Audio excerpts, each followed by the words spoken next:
اول ما شافت الترند ضرب هي حقدت، بقت كل شويه انا عايزه فلوس. انا قلت هديها 50,000 جنيه على اساس ان دي تيجي تشتغل معانا وان انا اعينها على توبتها.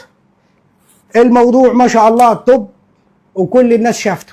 تمام يا اخوانا، من حس ما لقيت سما المصري بترن عليا، الحاج محمد وشركه العمده والمطعم وتسويق. تمام.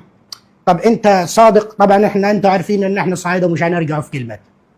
انا قلت لها تمام يا ستي انا صادق. قالت انا هي نظام شغلي معاك وانا نفسي اشتغل في العقارات وانا نفسي اكلها بالحلال والكلام الحلو ده اللي انا نفسي اسمعه، ان هي تكون تابت بجد وبالحلال. تمام على راسي يا ستي.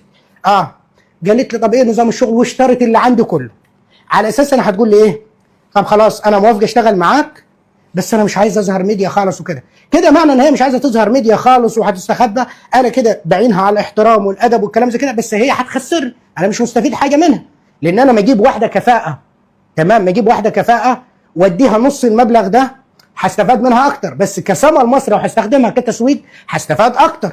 فانا في دماغي ان هي تابت وخلاص ومش هتكلم خالص، فهتقول لي ايه؟ انا ست عايز اقعد في حالي وعايز تعمل لي مكتب مكفول والكلام ده كله، مش عايز اظهر خالص. ده الكلام اللي انا متوقع اسمع.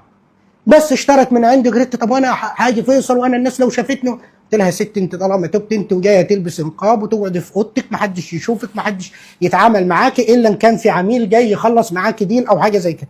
تمام، ده انا على سجيتي وعلى نيتي وعلى كلامي ده كله. حس ان اتفاجئت بعد ما اشترت كل اللي عندي. قالت لي بص انا موافقه بال 50,000 بس اعمل لك بيها اعلانات. قلت لها طب والحجاب؟ قالت لي لا موجود والدنيا. قلت لها طب تمام هات دلوقتي. تمام. اللي قلت ايه شوفها، لقيتها لا لفت معايا يمين ولا شمال وكلنا عيش وملح وجت صورت معايا وزي الفل. تمام يا اخوانا.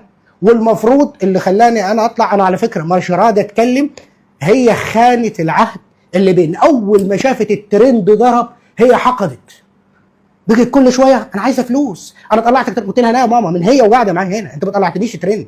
انت وقت ما جيتيني انا طلع الترند بيك بلاكي طلع الترند. انا وقت ما جتني سما المصري انا عندي 1,800,000 متابع، يعني ما يقرب من 2 بصفحاتي اقفل 3 مليون بصفحاتي كلها. العمده بهاء ما يقرب من 1,000,000 متابع. انت عندك 900,000